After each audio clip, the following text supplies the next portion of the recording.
உலகெங்கிலும் நடக்கும் முக்கிய நிகழ்வுகளை குறுஞ்செய்தி வடிவத்தில் தெரிந்து கொள்ள ஆதன் செயலியை டவுன்லோட் செய்யுங்கள். ஆதன் செயலியை டவுன்லோட் செய்ய டிஸ்கிரிப்ஷனில் உள்ள லிங்கை கிளிக் செய்யவும்.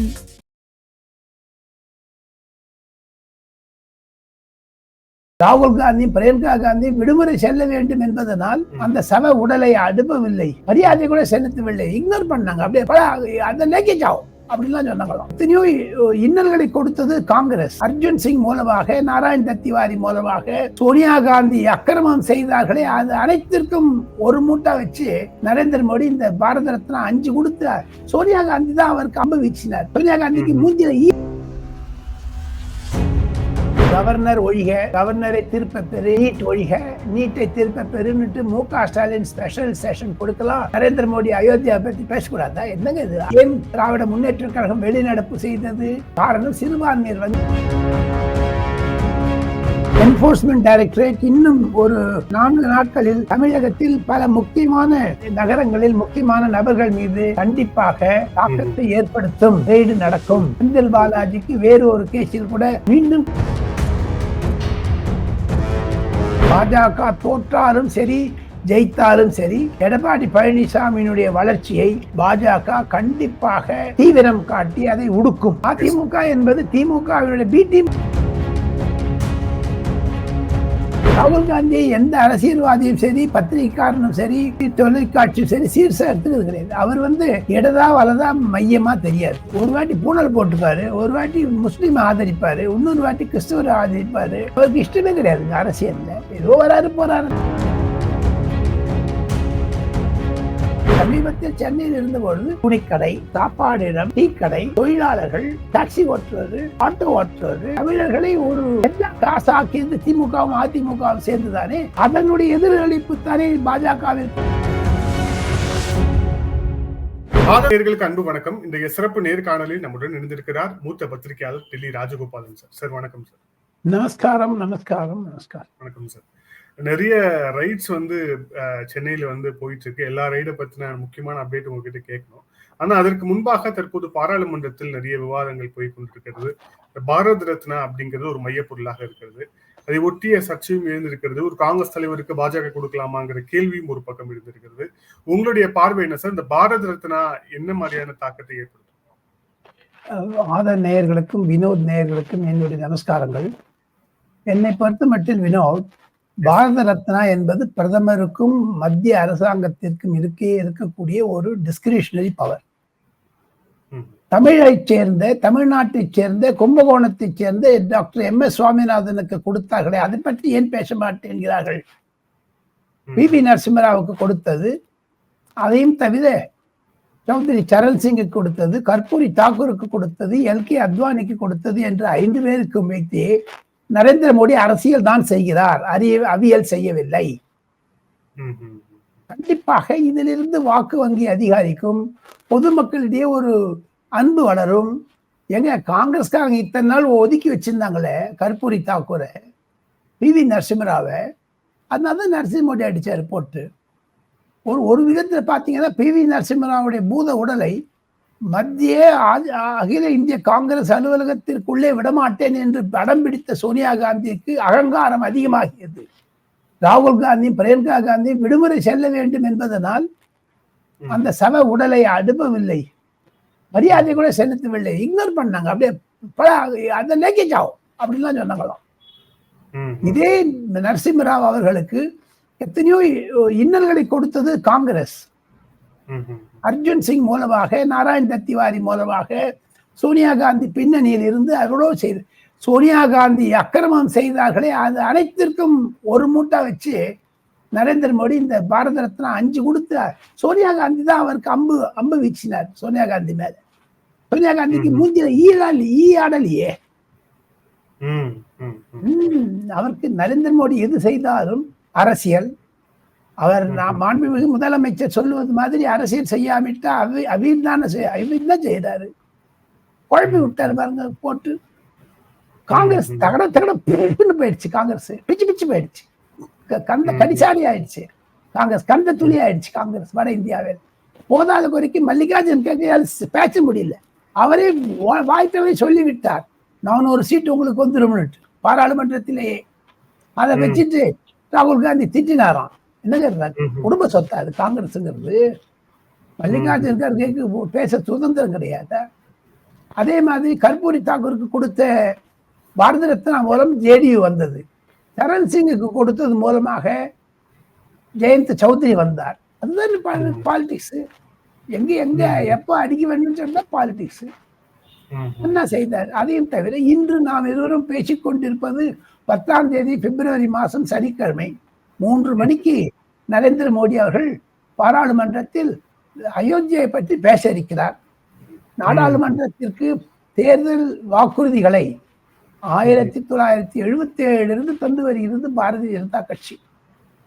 மந்திர் வகி பனாயங்கே, இந்த கோவில் அங்குதான் கட்டுவேன் என்று வடம் பிடித்தார்கள், கட்டிவிட்டார்கள். நீதிமன்றத்தில் வெற்றி, சட்டமன்றத்தில் வெற்றி, இப்பொழுது நாடாளுமன்றத்தில் நரேந்திர மோடி அதை செய்ய இருக்கிறார். கவர்னர் ஒழிக, கவர்னரை திருப்ப பெறு, நீட் ஒழிக, நீட்டை திருப்ப பெருன்னுட்டு மு.க. ஸ்டாலின் ஸ்பெஷல் செஷன் கொடுக்கலாம். நரேந்திர மோடி அயோத்தியா பத்தி பேசக்கூடாதா? என்னங்க இது தர்க்கம் புதர்க்கம்? இன்று ஏன் திராவிட முன்னேற்ற கழகம் வெளிநடப்பு செய்தது? காரணம் சிறுபான்மையர் வங்கிக்காக. இந்த பேசுறதுக்கு அவங்க இஷ்டமே இல்லை, காங்கிரஸுக்கு இஷ்டமே இல்லை. அதுக்கான நரேந்திர மோடி காங்கிரஸையும் திமுகவையும் எக்ஸ்போஸ் பண்ணார், வேற ஒண்ணுமே கிடையாது. அதுதான் பின்னணி. இப்பொழுது நாம் இடி ரைடுக்கு வருவோம். இன்னும் குறைந்தது 10 நாளுக்குள் தமிழகத்தில் இடி ரைடு மும்மரமாகும். காரணம் என்ன என்று கேட்டால் 28ஆம் தேதியோ அல்லது மார்ச் மாதம் 3ஆம் தேதியோ நாடாளுமன்றத்தினுடைய தேர்தல் அட்டவணை பிரசுரமாகும். அதற்கு பிறகு தேர்தல் ஆரம்பித்த பிறகு மாடல் கோட் ஆஃப் கான்டக்ட் வந்து விடும். அப்பொழுது ஒன்றும் செய்ய முடியாது. அதற்காகத்தான் இப்பொழுதே அனைத்தும் செய்து விடுவார்கள். வட இந்தியாவில் 2 மத்திய அரசாங்கத்துடைய ஸ்தாபனங்கள் அதிவேகமாக செயல்படுகின்றன. ஒன்று இடி, another one NIA, national investigating agency. எத்தனையோ தீவிரவாதிகளை பிடித்து விட்டார்கள். அவர்களுக்கு இருக்கக்கூடிய பங்கு அனைத்து உக்ரவாதிகள் என்ற ஒரு தீவிரவாதிகளை பிடிக்க ஆரம்பித்து விட்டார்கள். பாகிஸ்தானிலிருந்து, இலங்கையிலிருந்து, சைனாவிடமிருந்து பணம் வாங்குகிறார்கள். தமிழகத்திலே எத்தனையோ பேர் பிடிச்சிருக்காங்க. இதெல்லாம் கணக்கு அட்டவணை போட்டால் 1000க்கு மேல் தாங்கும். அத்தனை துரோகிகளை நாம் அடையாளம் கண்டு கொடுத்தது இந்தியாவிற்கு எதிராக மதமாற்றம். அதைத்தானே ஆளுநர் ஆர்.என். ரவி சொல்லிக் கொண்டே வருகிறார்.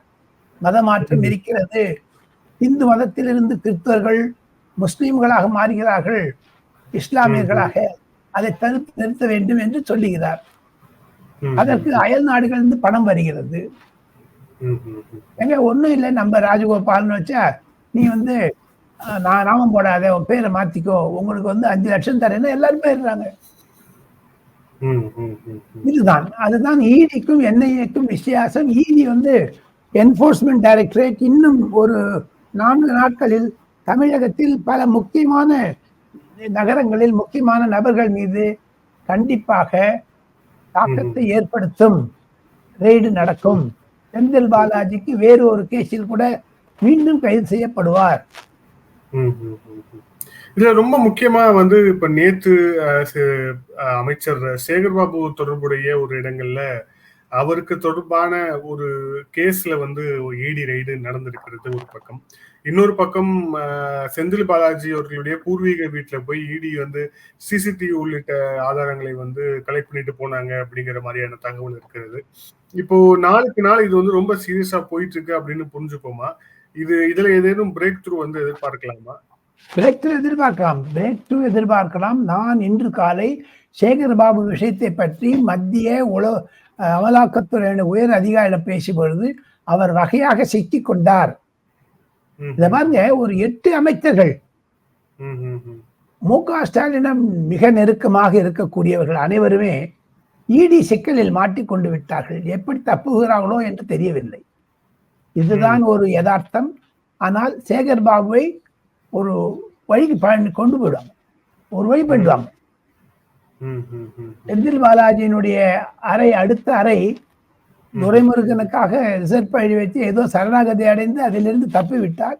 இப்பொழுது சேகர்பாபுவிற்கு அந்த அறை ரிசர்வேஷன் இருக்குதோன்னு நினைக்கிறேன். இந்த ட்ரெயின்ல எல்லாம் ரிசர்வேஷன் அகேன்ஸ்ட் கேன்சலேஷன் இருக்கும், RAC.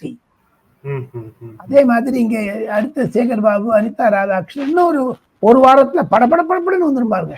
27ஆம் தேதி பிரதமர் சென்னை வருகிறார். அந்த 17 நாட்களுக்குள் தமிழகத்தில் கலைவரம் இருக்கும். சோ பிரதமர் இங்க வரும்போது ஒரு கிளியர் பிக்சர் இங்க வந்து இருக்கும்னு எதிர்பார்க்கலாம். கூட்டணி உள்ளிட்ட எல்லா விஷயங்களும் சேர்த்து. அதாவது நட்டா அவர்கள் வரும்போதே வளர்ந்து விடும். ஒரு கை பார்த்து விட்டுருவாங்க எல்லாத்தையுமே. பாஜக தோற்றாலும் சரி ஜெயித்தாலும் சரி, எடப்பாடி பழனிசாமியினுடைய வளர்ச்சியை பாஜக கண்டிப்பாக தீவிரம் காட்டி அதை உடுக்கும். அதிமுக என்பது திமுகவினுடைய பி டீம் ஆயிடுச்சு. இப்போ என்ன பண்றது சொல்லுங்க? அவங்க 2 பேரும் ஒண்ணு சேர்ந்துட்டாங்க. காங்கிரஸை வளர விடக்கூடாதுன்னு பாட்டி பேக்கெட்ல போட்டுட்டாரு ஸ்டாலின். இப்போ மோடியை பேக்கெட் போட்டிக்க முடியல. அகில இந்திய கட்சி வளர விடக்கூடாது என்பதுதான் 2 திராவிட கழகங்களுக்கு ஒரு தீர்மானமாக இருந்தது. அதில் ஒன்று டமால் ஆயிடுச்சே. அதிமுக என்பது சிதறி விட்டதே. 2026க்கு பிறகு 2024க்கு பிறகு தேர்தலுக்கு பிறகு அதிமுக என்பது மதிமுக மாதிரி ஆனாலும் ஆச்சரியப்படுவதற்கில்லை. இதுல உள்துறை அமைச்சர் அமித்ஷா அவர்கள் சமீபமா வந்து பேசின ஒரு இதுல CAA எனப்படும் குடியுரிமை திருத்த சட்டம் வந்து அமல்படுத்தப்படும் அப்படின்ட்டு வந்து சொல்லியிருக்கிறார். இதோடைய சாத்தியக்கூறுகள் அப்படிங்கிறது பண்ணி காமிச்சாங்க. நிச்சயம் பண்ணி காமிப்பாங்க. வெஸ்ட் பெங்கால்ல தான் அதுக்கு தாக்கம் இருக்கும். பாகிஸ்தானிலிருந்து வரக்கூடிய இந்துக்களுக்கு வரவேற்கிறத இவனும் தமிழ்நாட்டில் இவங்களுக்கு என்னங்க ஆச்சு? இவங்க ஏன் சார் பேசுறாங்க? திமுகவுக்கு CAக்கு என்ன சம்பந்தங்க? ஏன் அதிமுக ஆதரிச்சாங்க? அப்போ மேற்கு வங்காளத்தில் பஞ்சாபில் இதற்கு தாக்கம் இருக்கும். பாஜகவிற்கு ஒரு ஆதரவாக போகும். தமிழகத்தில் எதிராக இருந்தாலும் அது தமிழகத்தில் ஒரு பாதிப்பை ஏற்படுத்தாது. திமுக வேறுன்னு சொல்லலாம், முஸ்லிம்களை உசுப்பி விடலாமே தவிர, ஆனாலும் முஸ்லிம்கள் அதிலிருந்து உசுப்ப மாட்டார்கள் என்று தான் கருத்து. அமித்ஷா வந்து எதையுமே கேர்ஃபுல்லா தான் பண்ணுவாங்க. ஏங்க அந்த CA சட்டம் பாஸ் பண்ணி 3 வருடம் 4 வருடம் ஆகிவிட்டது. எங்க இப்பவே அமல்படுத்துறாங்க? காரணம் இருக்கும், டைமிங் எதுக்கு இந்த சமயத்தில் பண்ணிருக்காங்க. சோ அதுல வந்து உள்ளுக்குள்ள ஒரு அரசியல் கணக்கும் இருக்கிறது. இந்த நேரத்தில் ஏன் அமித்ஷா, நரேந்திர மோடி, நட்டா எது செய்தாலும் அரசியல் இருக்கத்தான் செய்யும். அவர்கள் அரசியல்வாதிகள், அரசியல் செய்யத்தான் செய்வார்கள். ஸ்ரீரங்கம் கோவிலுக்கு வந்தாரு, ராமேஸ்வரம் போனாரு, ஸ்ரீரங்கம் கோவில்ல இருந்து பட்டு புடவை எடுத்து பட்டு அங்கவஸ்திரத்தை எடுத்துட்டு ராமர் கோவிலுக்கு நடந்து போனாரு. கமித்தங்கமும் நடத்தினாரு. இலங்கையில் இருக்கக்கூடிய யாழ்ப்பாணத்தில் கதிர்காமர் கோவிலுக்கு சென்றார் நரேந்திர மோடி. இதெல்லாம் எதை குறிக்கிறது?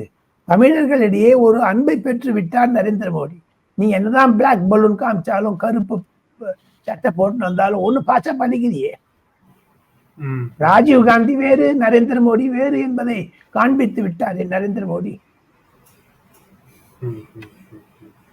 இதுல இப்போ ஒட்டுமொத்தமான அலைன்ஸ்ல வந்து என்ன மாதிரியான மாற்றங்கள் எதிர்பார்க்கலாம் சார்? ஏன்னா இப்போ வந்து ஆந்திராவுடைய முதலமைச்சர் ஜெகனும் சந்தித்திருக்கிறார், சந்திரபாபு நாயுடுவும் சந்தித்திருக்கிறார். சோ NDA வந்து பெருசாவதற்கான வாய்ப்பு அப்படிங்கிறது இருக்கிறதா? குறிப்பாக தமிழ்நாட்டில் தேமுதிக, பாமக உள்ளிட்ட கட்சிகள் உள்ளே வரலாம் விஷயங்கள் சொல்லப்படுது. அப்படிங்கிற போது NDA மேலும் விரிவடைவதற்கு வாய்ப்பு இருக்கிறதா? அக்காலிதழ் உள்ளிட்ட கட்சிகள் உள்ளே வருவதற்கான வாய்ப்பு இருக்கிறதா? வாய்ப்பு இருக்கத்தான் செய்கிறது வினோத். தமிழகத்தை பொறுத்த மட்டும் 400 சீட் வந்தா கூட அந்த 40 சீட் அவங்களுக்கு பாதர் பண்ணவே இல்லைங்களே சார். 40 சீட் வச்சிருந்தாலும் சரி, வச்சு காட்டாலும் சரி, இந்த வட இந்தியாவில் 400 சீட் வந்துட்டு போகுது அவங்களுக்கு. தமிழகத்தை பற்றி அவர்களுக்கு ஒரு சிந்தனை கூட கிடையாது. இருப்பினும் அங்கிருந்து ஒரு 5-6 சீட் அடிக்க வேண்டும் என்று தான் மிஸ்டர் அமித்ஷாவும் நட்டாவும் மோடியும் ட்ரை பண்றாங்க. இதுல வந்து பிசகமா NDA வந்து நீங்க சொன்ன மாதிரி சந்திரபாபு நாயுடு வந்துடுறாரு, JDU வந்தாச்சு, தேவகவுடா வந்தாச்சு, அகாலிதள் வந்தாச்சு. இப்ப வராது இருக்கிறது, இப்ப வருங்க சௌத்ரி சரண் சிங்கினுடைய பேரன் ஜெயந்த் சௌத்ரி அவரும் வந்துட்டாரு. அவர் வந்து வட இந்தியாவில் உத்தரப்பிரதேசத்தில், ராஜஸ்தானில், ஹரியானாவில், ஜம்முவில் ஜாட் டாமினேஷன் உண்டு அவருக்கு. அவரை வளர்த்தி போட்டு இந்தி கூட்டணி செத்து போச்சு. இந்தி கூட்டணி எழும்பவே இல்லைங்களா சார், எழும்பவே இல்லைங்களா, அப்படியே புஷ்னு போயிடுச்சு சார். அது முகம் இல்லை. திருச்சி சிவா சொல்லும் போது இந்தியா கூட்டணி வெல்லும், பாஜகவை தோற்கடிக்கும் சொல்றாரு பாராளுமன்றத்துல. திருச்சி சிவா வளர்க. திருச்சி சிவா அரசியல் சேர்ந்து பேசுகிறாரா தெரியாத பேசுகிறாரா தெரியவில்லை. எனக்கு ஆப்த நண்பர் அவர். இருப்பினும் திருச்சி சிவா சொல்வதில் ஒரு குளறுபடி இருக்கிறது. அவருக்கு ஏதோ பேசுகிறார். யார் தலைவர்னு கேளுங்களேன் திருச்சி சிவாவை. அவங்க முகம் யாருன்னு செத்து போச்சுக்கல சார். திருச்சி சிவா பத்தில பேசாதீங்க sir. Ignore it. That's all. இப்போ ரீசெண்டா வந்து ஒரு பாராளுமன்றத்துல ஒரு சர்ச்சை வந்து இருந்தது, எல்லாருமே பார்த்தோம். பாராளுமன்றத்தை வந்து நீண்ட நாட்களாக வந்து பொறுப்பாக கவர் செய்கிற செய்தியாளர் என்ற அடிப்படையில இப்போ ரொம்ப ரீசெண்டா டிஆர் பாலு அவர்கள் பேசியது, குறிப்பாக எல்முருகன் குறித்து பேசியது மிகப்பெரிய சர்ச்சையாக தமிழகம் இல்ல நேஷனல் லெவல்ல கூட ஆச்சு. அதுல உங்களுடைய பார்வை என்ன? அங்க யார் ஓவர் ரூல் பண்ணான்னு நினைக்கிறீங்க? டிஆர் பாலு அவர்கள் அப்படி பேசி இருக்க கூடாது. தமிழகத்திற்கு வெள்ள நிவாரண நிதி பற்றி முக்கியத்துவம் தந்து அதை தான் போக்கஸ் செய்து 1000 கோடி 2000 கோடி 3000 கோடி என்று ஒரு வாக்குறுதியை பெற்று இருக்க வேண்டும் அரசாங்கத்திடம் இருந்து. டிஆர் பாலு செய்தது தவறு. காரணம் என்ன என்று கேட்டால், அவர் கொஞ்சம் ஆத்திரப்படுபவர், முன்கோபக்காரர். டிஆர் பாலு வந்து எல்லா விஷயத்தையும் கெடுப்பவர். எல்லாம் பேசிட்டே இருப்பாரு. இது பாருங்க, அந்த பேப்பர் வச்சு கீழே தட்டி இப்படியே தட்டின்னு அவர் தட்டின்னு இருப்பார். அவர் தான், வேற ஒண்ணுமே கிடையாது. அவருக்கு இருக்க பாருங்க, ஒண்ணுங்க, தமிழகத்துக்கு 2000 கோடி தேவை என்பதை சொல்லுவதற்கு தவிர முருகன் பேசாதீங்க, உட்காருடா, ஹை உட்காருடா, மிஸ்பிட் அப்படின்லாம் சொன்ன. இவருடைய மகன் டிஆர்பி ராஜா இருக்கிறாரே ஸ்டாலின் அரசாங்கத்தில், அவர் ஸ்பிட்டா அப்போ இவரை மிஸ்பிட் சொல்றதுக்கு? முருகன் மிஸ்பிட்னா டிஆர்பி ராஜாவும் மிஸ்பிட் தானே. எப்படி சேர்ந்தார் அவர் உள்ள அமைச்சரவையில்? ஒரு பிரதமருடைய ஆணையின் பெயர் அவர் இருக்கிறார். டிஆர் பாலுக்கு அது சம்பந்தம் கிடையாது. பேசலாம், எதிர்கட்சி என்றால் நிந்தலாம், யாரும் இல்லை என்று சொல்லவில்லை. ஆனா பர்சனலா போகக்கூடாது. அது ஒரு ஆத்திரம். தமிழகத்தில் பாஜக வளர்ந்து வருகிறது என்ற ஒரு கோபம். தஞ்சாவூர்ல இவரே காலி பண்ணிடுவாங்க போல இருக்குது. அப்படி ஒரு தாக்கம் இருக்கிறது. ஓட்டு பிரிஞ்சுன்னா என்ன அவங்க? சோ டிஆர், அதை தவிர டிஆர் பாலு அந்த மாதிரி பேசிடக்கூடாதுங்க. என்னை பொறுத்து மட்டும் சட்ட குறிப்பிலிருந்து அதை எடுத்து விட்டார் சபாநாயகர். ஆக அந்த சமாதானம் முடிந்து விட்டது. எது இருப்பினும் எல் முருகனை பற்றி, ஜாதியை பற்றி பேசியது மகாபெரும் தவறு. இதே மாதிரி பிஜேபிக்கார யாரையார் பேசியிருந்தா, ராஜா பேசியிருந்தான்னு விட்டுருப்பாங்களா சார்? திமுக ராஜாவுக்கு அவ்வளவு பதவி கொடுக்கவே இல்லை. அவரும் ஒரு தலித் தானே, அவர் உட்கார வைக்கிறது தானே. அவர் மிஸ்பிட் அப்போ திமுக. இவர் யாருக்கு சொல்றதுக்கு மிஸ்பிட்னு சொல்றதுக்கு? அதுக்குத்தான் சில சீனியர் எம்பிக்கள் திமுகவில் இருப்பவர்களே சொல்லுகிறார்கள். ஜெகத் ரக்ஷகர் மீது, கே நேரு மீது, அனிதா ராதாகிருஷ்ணன் மீது, சேகர் பாபு மீது, செந்தில் பாலாஜி மீது என்போர்ஸ்மெண்ட் டைரக்டரேட் வருது. ஆனா டிஆர் பாலு மேல கிடையாது. நெருக்கம், பாஜகவோட நெருக்கம். அமித்ஷா கட்டிக்கிறாரு போய், சார் சார் விட்டுருங்க சார், விட்டுருங்க சார். அதனால தானே டாக்டர் மன்மோகன் சிங் டிஆர் பாலுவை 2009 மந்திரி பதவியை கொடுக்காமல் தூர வைத்தார், ஊழல் என்ற பெயரில். எத்தனையோ அதிகாரிகள் அவருக்கு மீது ஒட்டி கொண்டு வந்தார்களே. மன்மோகன் சிங் டிஆர் பாலு அவர்களை வேண்டாம் என்று சொல்லி ஒதுக்கியது உண்மைதான். ஆமாமா, உண்மைதான், உண்மைதான். சரித்திரம் பதில் சொல்ல சார். அவர் வந்து ஒண்ணுமே இல்லை. நீங்க வந்து ஒரு கேஸ்ல ஒரு கிங் கெமிக்கல்ஸுக்கு, ஒரு Indian oil, Bharat gas plus ONGC, இந்த மாதிரி கம்பெனி எல்லாம் நிறைய பூண்டு விளையாட்டு இருக்காரு அவர். கிங் கெமிக்கல்ஸ் வந்து வளர்ந்தது இவருடைய மந்திரி பதவி காலத்தில் தானே வளர்ந்தது. ஆக திமுகவில் குட்டி அதானிகள் அதிகமாக இருக்கிறார்கள். டிஆர் பாலு முதலில் இருந்து பற்பலர். அந்த குட்டி அதானிகள் எல் முருகனை மிஸ்பிட் என்று சொல்வது தவறான காரியம். எங்க ஒவ்வொருத்தருக்கும் 50,000 கோடி 60,000 கோடி என்னங்க கட்சியை நடத்துறாங்க சார். எல்லா மந்திரி கிட்ட எடுத்துங்க, ஒரு சாதாரண எனக்கு தெரிந்த ஒருவர் கடந்த 2 வருடங்களுக்கு முன்பாக ஊபர்லயும் ஓலாலையும் போயிருந்தவர் இன்னைக்கு வந்து பெரிய பெரிய கார்ல எல்லாம் போறாரு. எப்படி அது? அதெல்லாம் பேசக்கூடாது. அதுக்கெல்லாம் நிறைய பேர் இருக்காங்க பேசுறதுக்கு.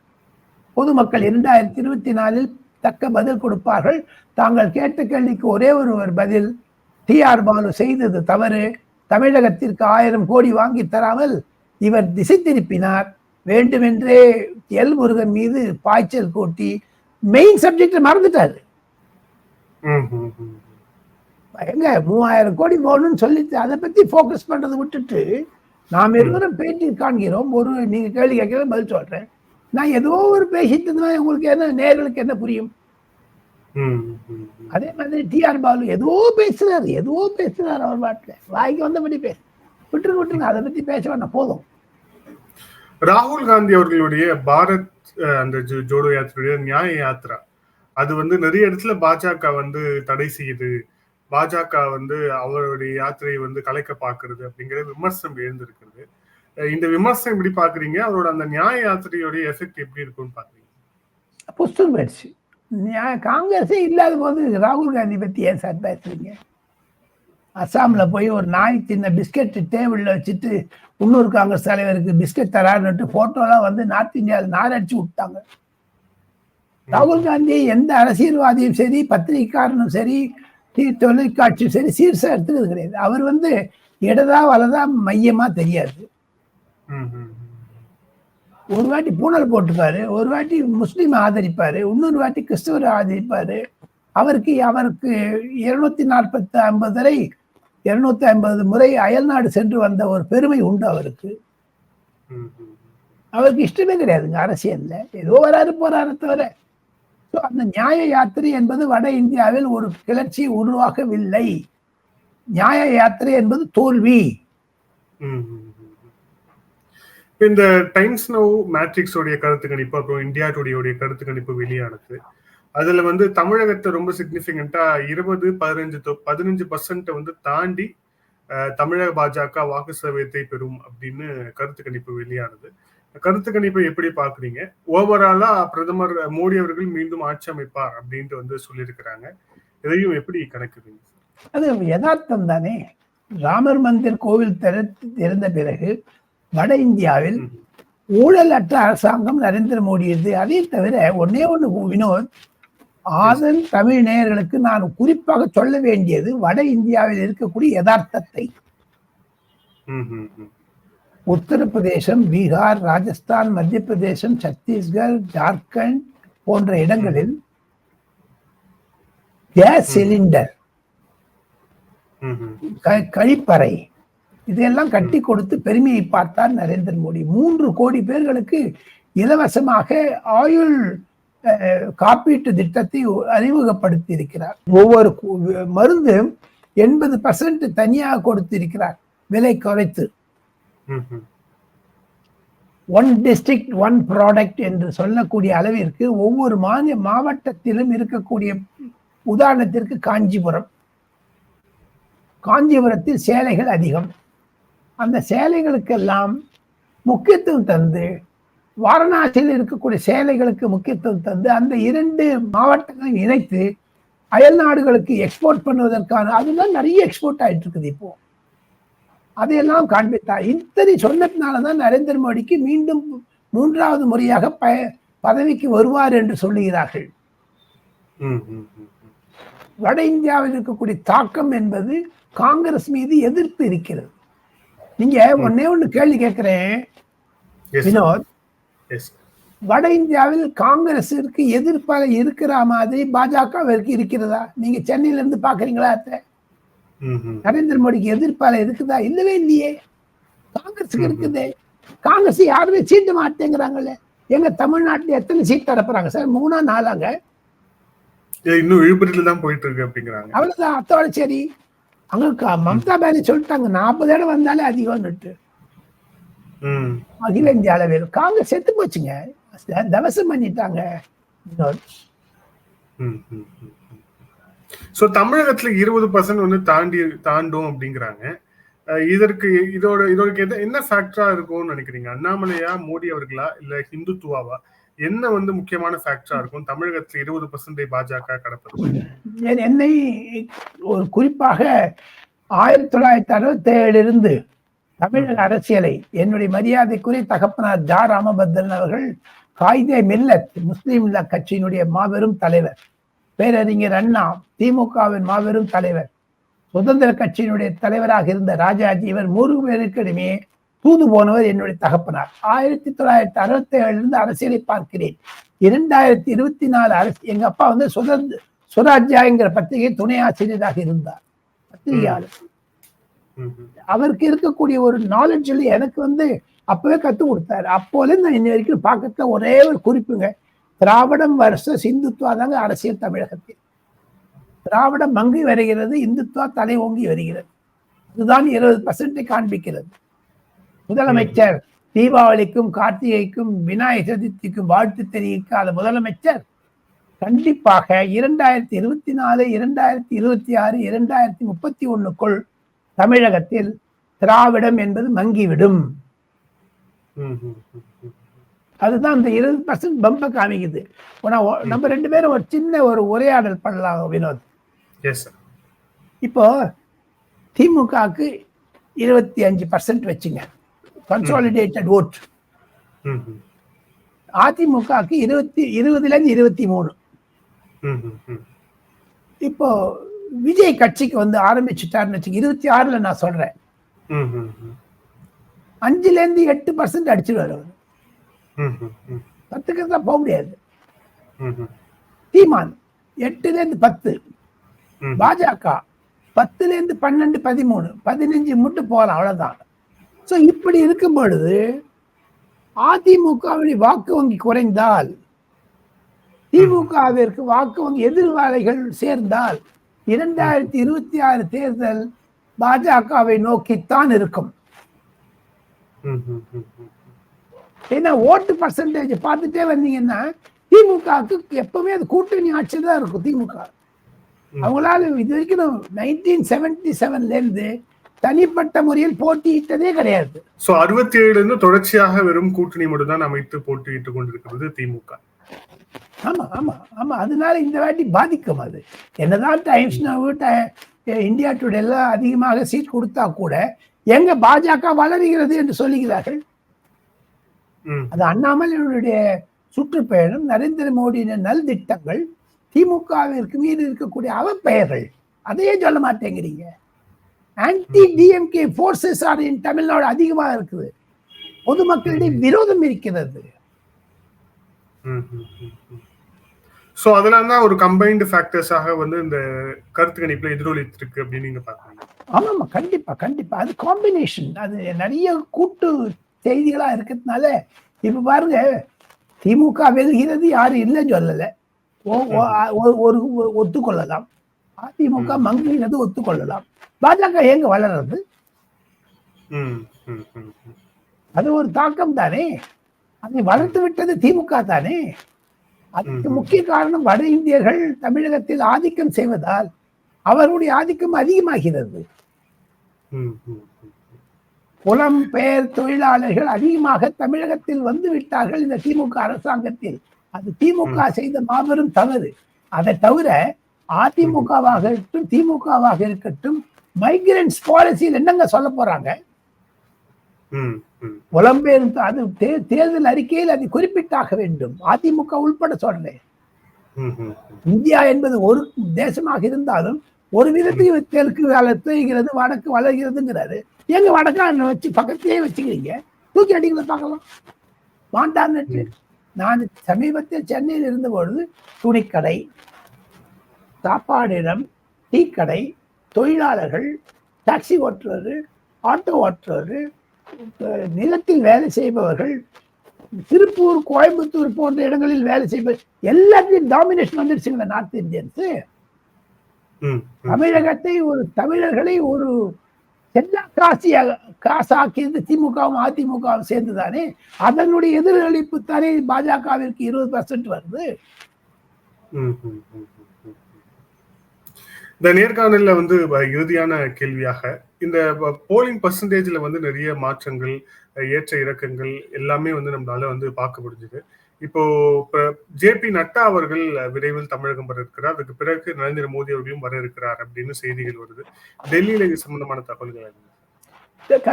டெல்லி தமிழகத்தை ஊர்ந்து பார்க்கிறது. எடப்பாடி பழனிசாமி கதவை மூடிவிட்டேன் என்று சொன்ன பொழுது மத்திய அரசாங்கத்தில் அவர் எடப்பாடி முதுகில் பாஜக முதுகில் குத்தி விட்டார் என்ற ஒரு வர்ணனை தான் அதிகமாக இருக்கிறது. இருப்பினும் தோல்வியோ வெற்றியோ நரேந்திர மோடியினுடைய தொலைநோக்கு பார்வை என்ன என்று கேட்டால், இவங்க 400 சீட்டு வித்தவுட் தமிழ்நாடு ஜெயிச்சிருவாங்க, யாரும் இல்லைங்க வட இந்தியாவில். அப்ப இந்த 40 30 வேஸ்ட் பாச்சா படிக்க அது ஒண்ணுமே இல்லை. இப்ப என்னங்க 39 சீட் என்ன பண்றாங்க திமுக? வெளிநடப்பு செய்யறதை தவிர என்ன பயிராங்க? அந்த வாக்கு வங்கி சமாதானத்தை பார்த்தால் தமிழகத்தில் ஒரு மாபெரும் புரட்சியை கொண்டு செல்வதுதான் 2024 முடிவாக இருக்கும். 2026 அதிமுகவிற்கு ஒரு பலத்த ஏமாற்றம் கிடைக்கும் எடப்பாடி பழனிசாமியினுடைய ஒரு அமைப்பிற்கு என்று தான் வர்ணனை செய்கிறார்கள் மத்திய பாஜகவினரும் காங்கிரஸ்காரர்கள் உள்பட. நன்றி சார். பல்வேறு கேள்வி. Thank you sir. Thank you so much for time sir.